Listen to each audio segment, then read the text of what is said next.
Going good, bro. How are you? Good. So I am recording this, so you can review it again later, or somebody else who could make it can Oh, watch sure thing. this. Just you know, be aware it's being recorded, and choose what you say wisely.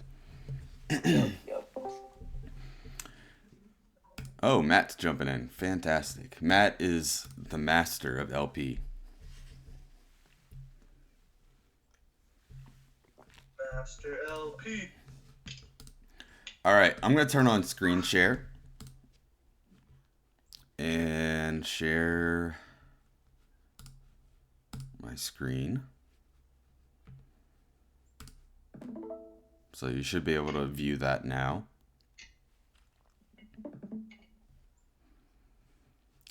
Does that look good to y'all?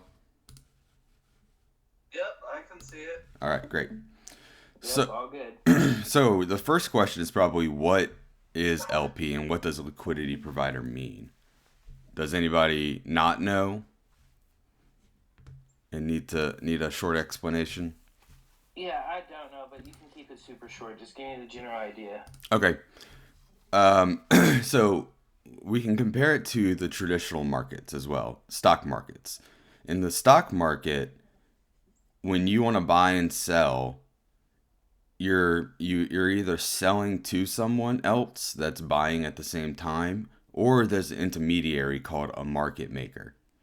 And they're sitting there and saying, "Hey, we're going to provide liquidity on these shares so that people can buy and sell anytime, and there's not a shortage of a stock that's available to buy or sell at any time."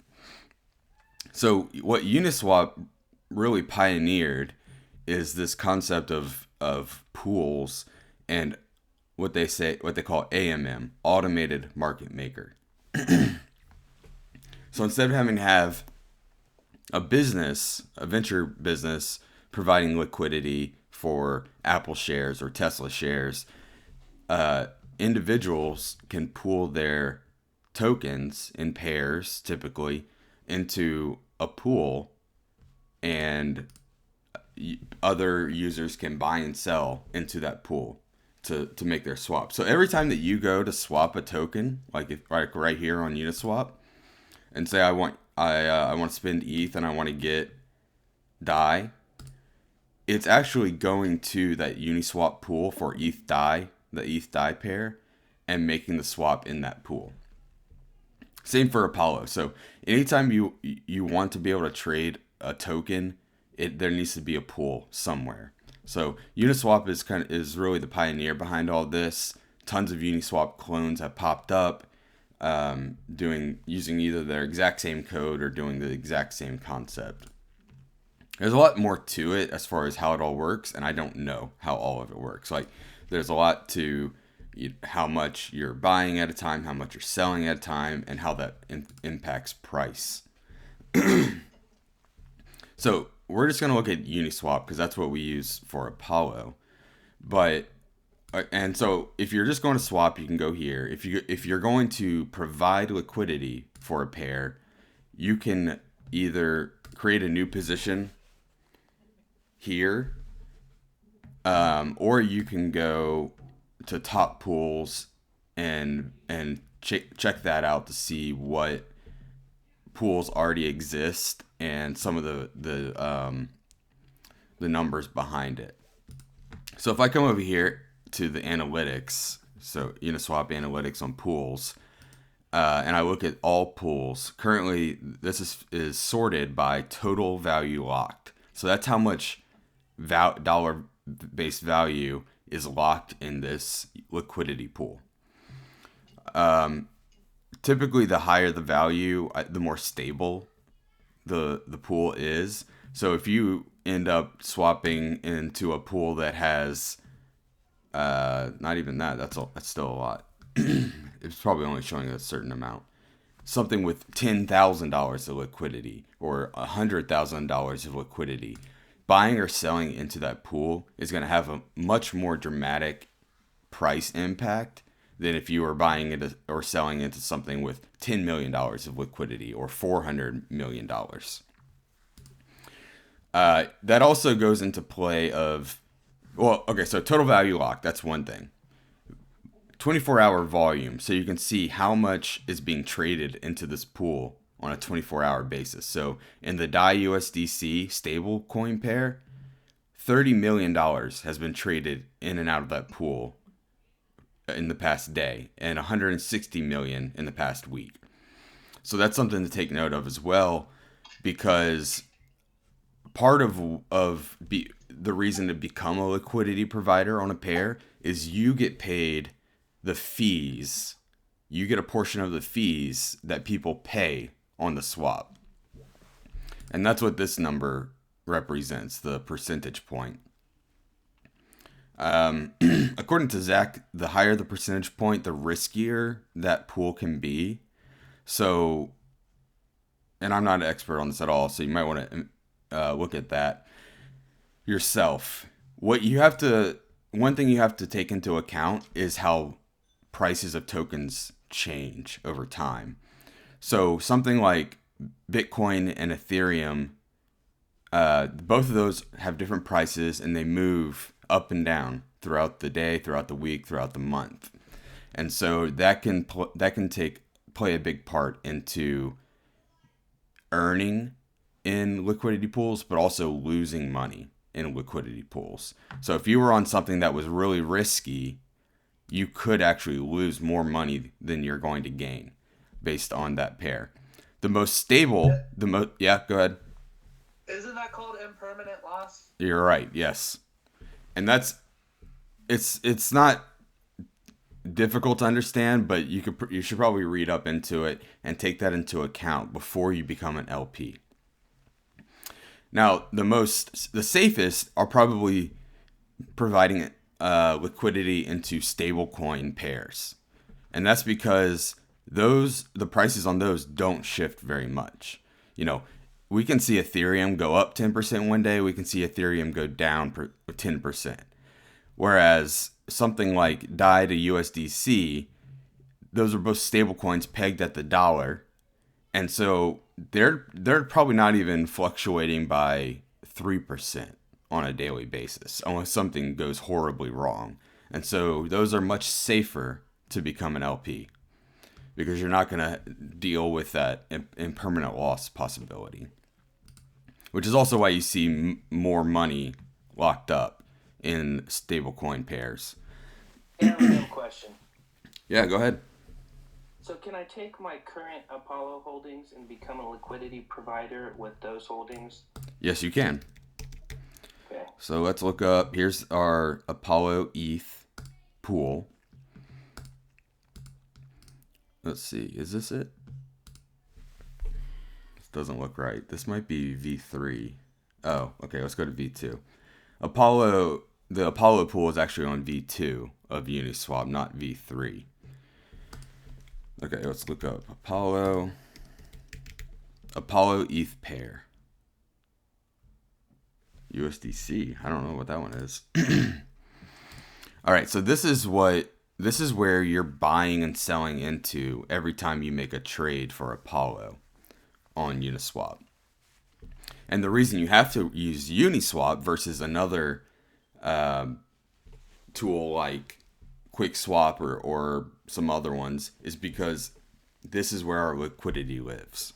So you can't buy it and swap it on QuickSwap. You have to be on Uniswap. So let's just take a look at our liquidity pool right here and see what this tells us. So our pair is Apollo and ETH. Total liquidity locked in this pool right now is $700,000. Volume for the past 24 hours is around $10,000. And fees earned in the past 24 hours is about $30. This is our pool tokens, our total pool tokens. So there's about 50 billion Apollo tokens in the pool and 287 ETH tokens. And these always need to basically be 50-50, 50%, 50% of the pool. So that's where impermanent loss and some other issues come into play. So if the Apollo token takes a huge downtrend, I'm probably not gonna get this right. I think it sells. The pool has to sell ETH to balance the value between Apollo and ETH. Anywho, that's the complicated part that I don't know a whole lot about. But what we're looking at the Apollo ETH pair, and Matt or Zach, if you want to answer a question like that. In general, that's right. Okay. It's the idea that if the pairs have to be in the same amount of value, if one goes extremely down from the other, then it's buying up more. The other pair has to exchange, like ETH would have to buy more Apollo. So now you have more Apollo, which is at a lower value in the pair, which leads to that loss. Yeah. If that makes sense. Yeah. And so this is the pool, the gist of the pool. We can see the transactions of people, let's see, swaps, adds, and removes of transactions on the pool. Let's see, swaps are people swapping swap ETH for Apollo, Apollo for ETH, Apollo for ETH. Let's look at ads. So ads are people putting liquidity into the pool, and removes are people taking liquidity out of the pool. Where does it show that percentage thing you were talking about on like fees or whatever? For That this one? I saw it a moment ago. Where is it?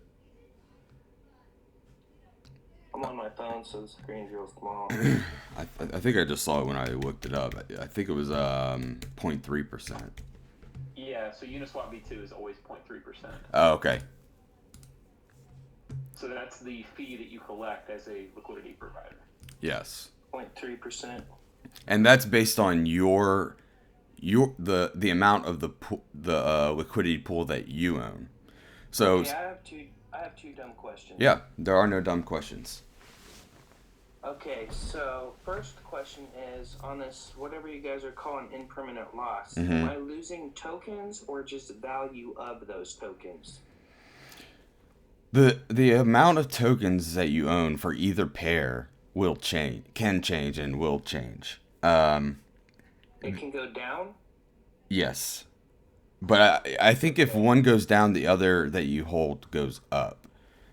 I was just looking at a LP that I had yesterday and ended. But Isn't the LP, so when you put two tokens together, it creates an LP token. Yes. It's the value of that token trying to do the 1-to-1 ratio. Buy it. So when it creates, these LP tokens, basically it does some math and says, okay, right now there are 200 total LP tokens, and so I'd say I want to put in, and I want to be like 10% of the supply. What does the math basically give you? Now it's going to give you 20 LP tokens. And really all that is just it calculates your share of the total supply of LP tokens. So when you go to Uniswap, to see like how much your pool is worth, all it does is take a look at the total value of the liquidity pool and then checks your share and prints that out. Mm-hmm. So, but Zach, total. Also, let's say that when I provided liquidity, I put in 1 ETH and 1 million Apollo tokens, and that was the same value. When I remove my LP, do I get I get a different ratio of those back? Yeah. So like if you think about like let's say the price went up, right? So that means you would actually get less Apollo and more ETH, but the total value you're getting back is more. Okay, gotcha.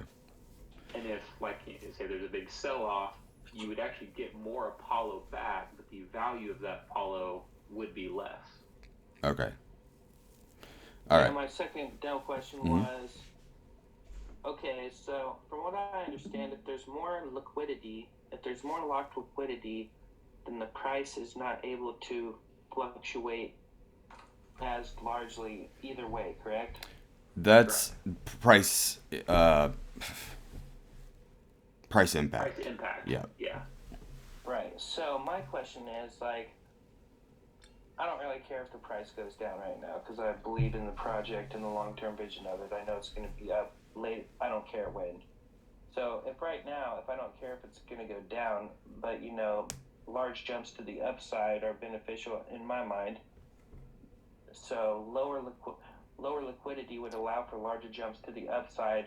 Why would I want to provide liquidity? Like, sell me on this. Why would I want to do this? Providing liquidity, go ahead. yeah, you can make money on the trading fees. So this Apollo, let's just say this was $10,000 volume, right? And 0.3% of that trading volume goes to fees. So that's basically $30 is 0.3% of 10,000. Mm-hmm. Those fees are paid to the LPers. So let's say that I actually owned 50% of the liquidity pool. So I've provided 50% of the total liquidity. Then I would be getting $15 of that. Got it. And Corey, I just want to make sure you understood kind of I don't know if you covered it before I came on, Caleb, but the idea of like to provide liquidity, you have to provide an equal value in both Ethereum and Apollo tokens.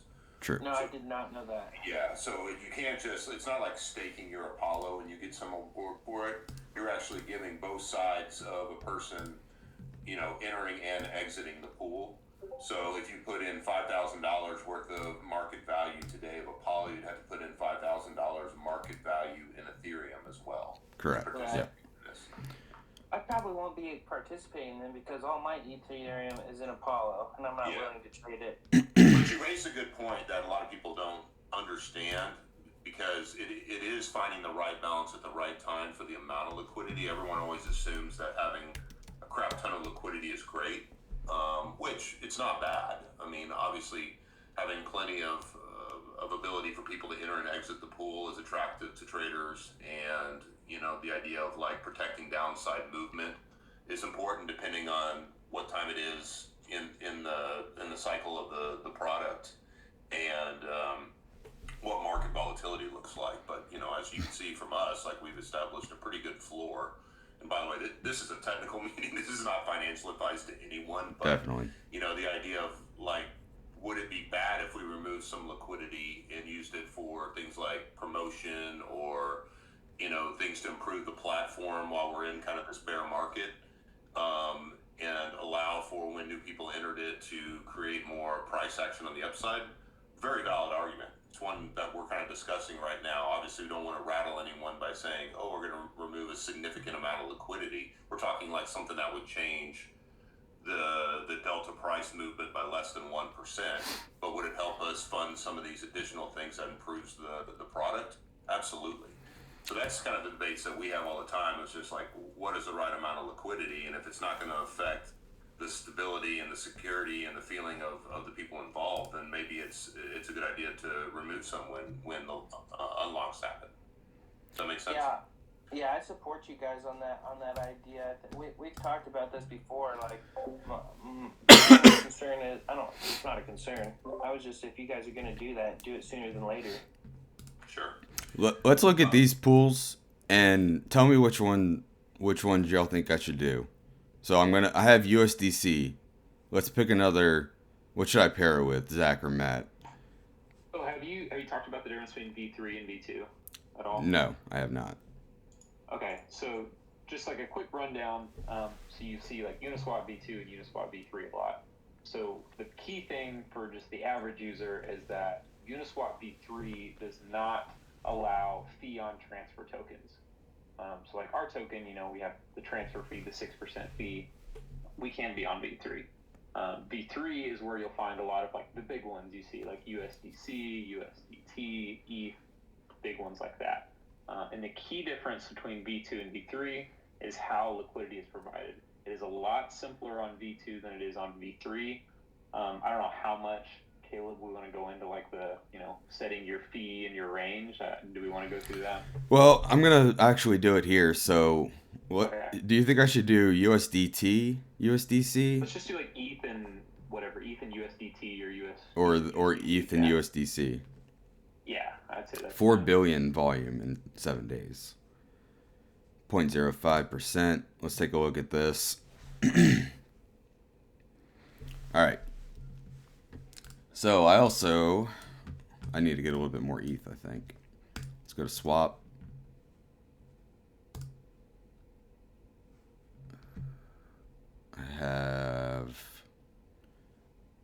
Let's work with 1400.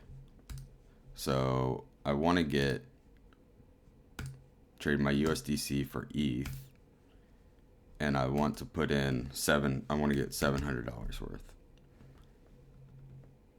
So that's going to be 0.5779. Okay. If you haven't done a trade yet, you're always going to have to allow Uniswap protocol to use your whatever token the first time. And that is always kind of annoying. Okay, so now I can do my swap. So I'm swapping $700 of USDC for the equivalent of ETH.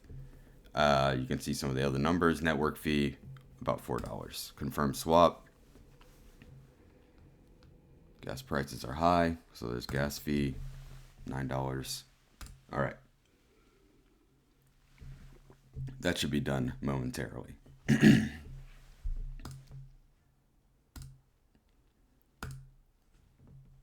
And it says it's done. All right, so let's go back to that pool for USDC. Wait, this one. Yes. Yeah, this is the V3 one. So now that I've made that swap, I have more ETH and I have at least $700 of USDC. So the volume in the past day was $372 million in and out of this pool being swapped. Fees were $186,000. Total value locked is less than the volume. I don't know. All right, so let's go to add liquidity. And I'm doing this one because it is going to be fairly safe. Like, this is a good one that's not going to have major liquidity, impermanent loss issues. So USDC, WETH, set price range.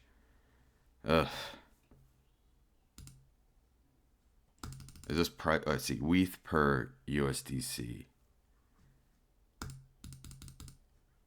I can't even see the numbers. Yeah, you might have to refresh. Like, it's trying to throw you in a range that doesn't exist right now. Huh.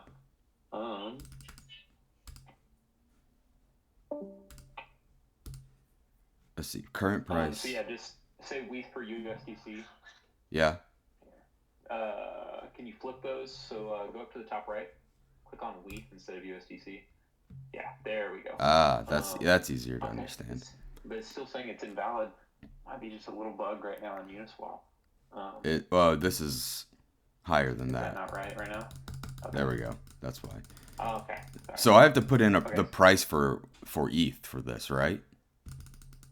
Yes. Well, that's your max price. Yeah. Okay, I'm gonna do 1,100 min and 15 max, because I think ETH will be fluctuating between those for a while. All right, so now I have to pick how much I'm going to put in. Is it gonna automatically change my ETH to WETH? Yes, it does that. Okay. Well, it used to. Maybe it doesn't. 700. That should be like 0.57.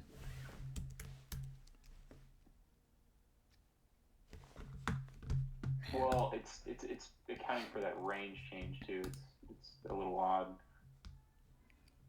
But I don't know. It used to convert for you. Maybe it doesn't on V3.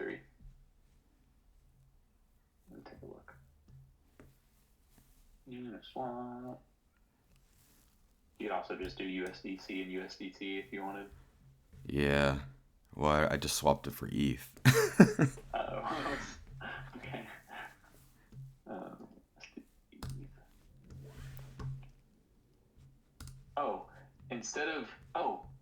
Here's what you did wrong. What? Go back. Or I say you did wrong. You actually can just select ETH instead of WETH. Oh, yeah. Like, see how it says, yeah, you just select ETH. There you go. That's the 0.3% tier. That's the 0.3% one. Yeah, so that's like the average. Oh, this is much easier to understand. Yes, yeah. I don't know what was going on or why it threw you into the weak one. There, I'm going to do that. There we go. That's more equivalent. Let's go back to 700 flat. Okay, so I'm putting in 700 USDC and 0.67 ETH. Full range between 1,000 and 1,500, or whatever it wants me to do. All right, now let's do a preview. Sorry, please, what is that range for? What does that range for? What do you? The range. What does the range do? So the easiest way to understand it is I'm providing liquidity as long as ETH is between $1,000 and $1,500. If it goes outside of that range, my ETH is not my liquidity is not being traded. Oh, I understand that. Don't ask me why. Ask Zach why, maybe. Thanks. Yeah, it's a little bit more complicated. Do you think that range is okay, or is that too much, Zach? No, I mean, it's fine. Just however you want to do it. Okay, let's do that. Preview. Something, current price. Okay, add.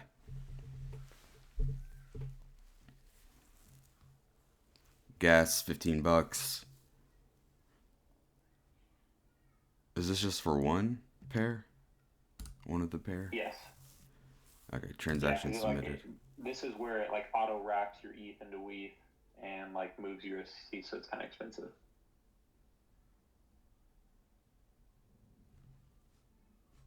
I'm over here.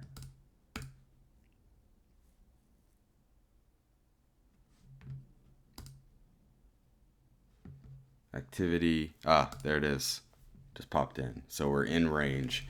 The other one was an older pool that I had done, which just sat there for a long time. So USDC and ETH. If I look at this, so this is interesting. They give you this little card. This is actually an NFT. And if I go to OpenSea or some other place, I can see it in my wallet there. So this tells me that I provided a liquidity value here. Here's how much ETH I put in. Here's how much USDC. That's the ratio right now. Unclaimed fees. So anything that Excuse me. Yeah. Is when you provide liquidity, does it mean that they lock your assets? Yes, they're not in my wallet anymore. They're in this contract. I would say though that lock is maybe not the right term because you can pull it out anytime you want. Like, True. You can go right now and yank it back out. Okay, You're just holding your kind of assets to collect these. flexible staking. Yes, like It's a form of I mean, flexible staking. yeah, it's not. I would say lock is probably the wrong term. They're just holding your assets to collect fees. Yes. And this is like this is basically my ticket to get my liquidity out later. But the term you're talking about of lock, like that's what a lot of projects do, and like that's what we do. That would be, we would do something like we would send this NFT to a smart contract that makes it so that we cannot withdraw for a certain amount of time. But no one has to do that. That's just some projects do that. That's right. So, not going to see anything happen for a while, probably. But if I come back tomorrow, maybe I've earned 1 cent or something like that. Or lost a cent. Actually, you wouldn't see that. You only see what you put. Yeah, so you'll never see a negative. Yeah, fee. you'll see your holdings, and you'll see unclaimed fees. So when I come back, when I'm done and I'm ready to pull out, I remove liquidity, and I can take out my liquidity portion and my unclaimed fees all at the same time. Maybe, let's see, can I go back to my old one? Closed. All right. Oh, it doesn't show you anything.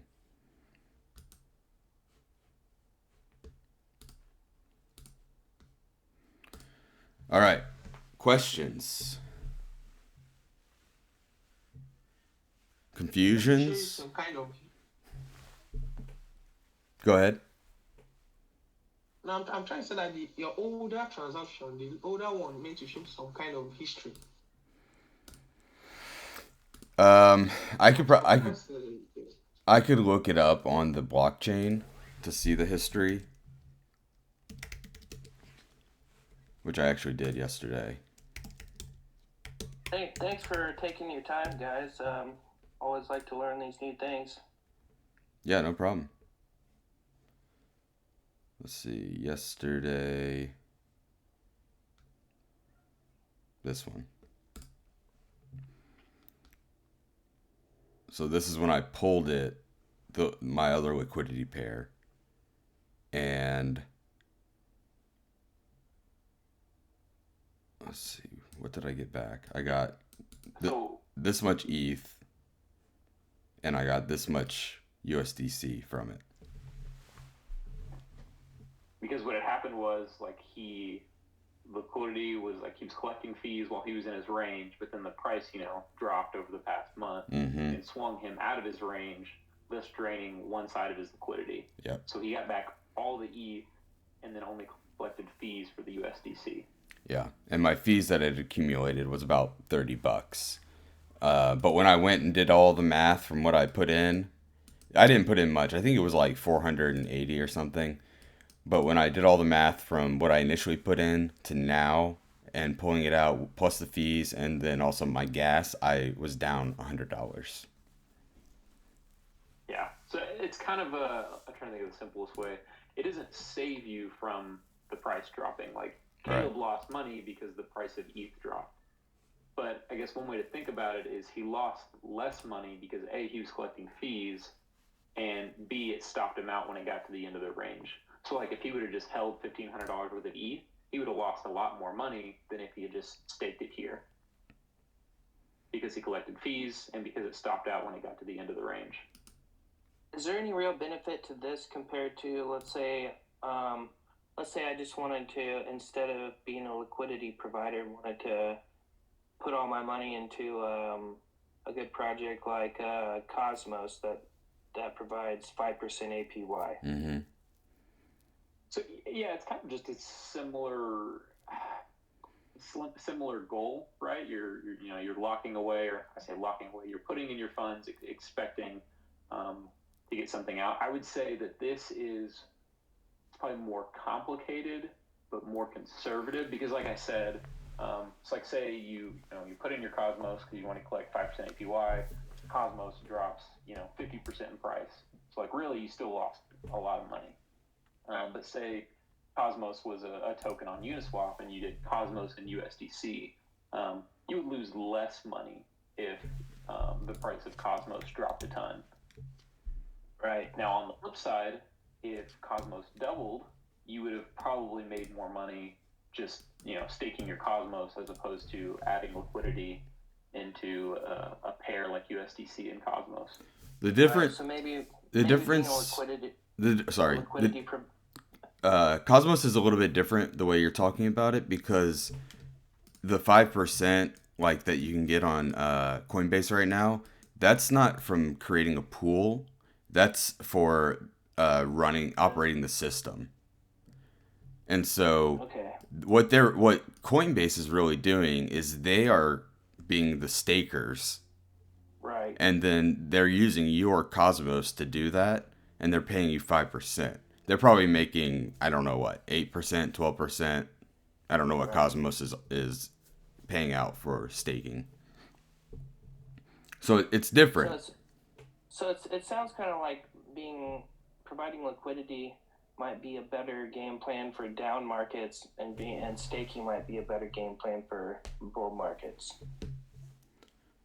Maybe. I mean, that's probably an oversimplification. Yeah, I don't know if you could say that because for sure. the way you can make a lot of money on being a liquidity provider is if you.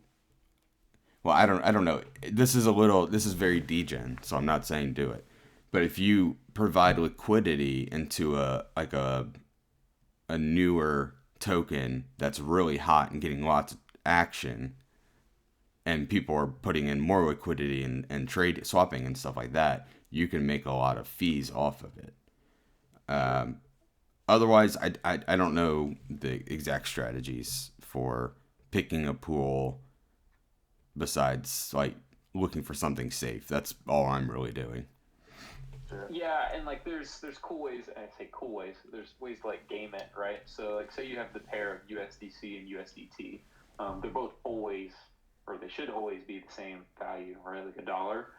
But there's little times, where it'll tick off and one will be worth, 99 cents and the other one will be $1.01. Mm-hmm. So with Uniswap BT, with like these ranges, you can set it, like you can set your range outside of like the norm and try to catch it when it gets out of queue. And then all of a sudden, like if you do that, you're probably one of the only people doing it. So then you're going to collect all the fees during that time. So then if you can yank your liquidity back out before things get back to normal and it pulls you out of your range, you can make a lot of money doing that. But I would not recommend that. That is very complicated and not something I ever even want to try. I'll say one other thing. If you're for any kind of like LP, whenever you're doing anything in DeFi, I recommend writing it down somewhere. Like I have a short list of things that I'm doing in DeFi and where I've put stuff. Because once you start doing more than one or two things, it's hard to keep track of. And like when I put in the money into this pool, I don't see that in my wallet anymore. They did give me an LP token, but I also don't see that in my wallet. And so I would have to go to Etherscan and I could find it in my wallet and hopefully that jars my memory. Or I can actually see that NFT on my OpenSea account. So if I look at this, I don't even know what it shows. So it looks like something like this. That doesn't look real. See, I have so much crap in here, and some of it is scammers. But if I go to OpenSea, I should see that NFT. But anyways, this is like the simplest piece. Like I have the LP tokens and I can go back and pull that out. But then if you get more deeper down the degen hole, I could take my LP tokens and I could go to another DeFi place called Beefy or something else and put my LP tokens in that and earn on that. And then if I want to get even more degen, I could go one more step and like do something with those tokens. And so when you come back and you have to unwind something really complicated, like sometimes I'm like, oh, I didn't write it down. The steps that I took to get to 3 levels deep or 4 levels deep, I don't know how to unwind it properly.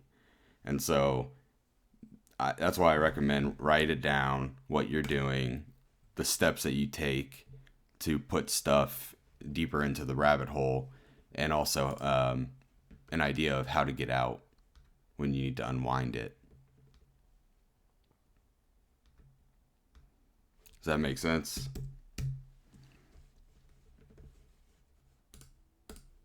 So yeah, you're doing good, bro. Okay, this is an example of stuff that I have done. Sometimes I've done better at managing it and keeping track.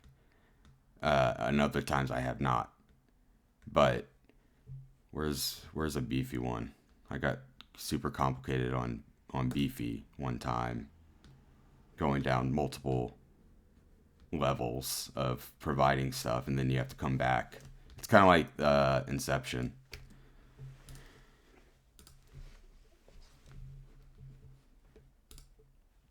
Cool. Any other questions? This is why, like, it's good to know how to do it. You might want to do it, but if you want to try it, start simple and maybe just do some stable coins, just so you get an understanding of what it takes to go in and out.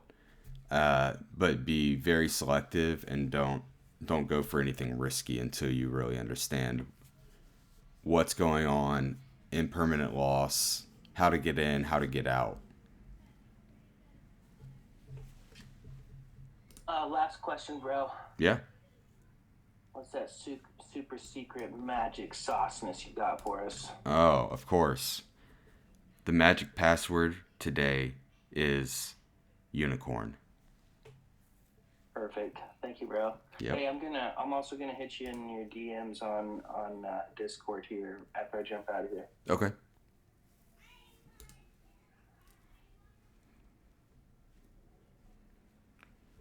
Any other questions or thoughts?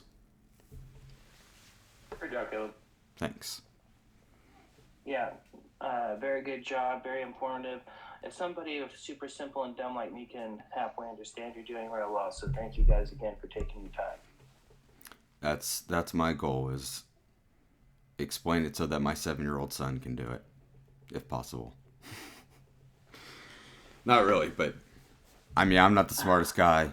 No, we hear you, bro. Yeah, I'm gonna jump on. I'm gonna jump on out of here, though. Thanks again for being here, and hopefully see all you guys in the hours here shortly. Awesome. Take care. Yeah, see y'all. Yeah, bye. All right. Hop out too. I gotta go help with the kid. Great. Trying to get her down for now. I'm shutting it down. Talk to y'all later. Bye.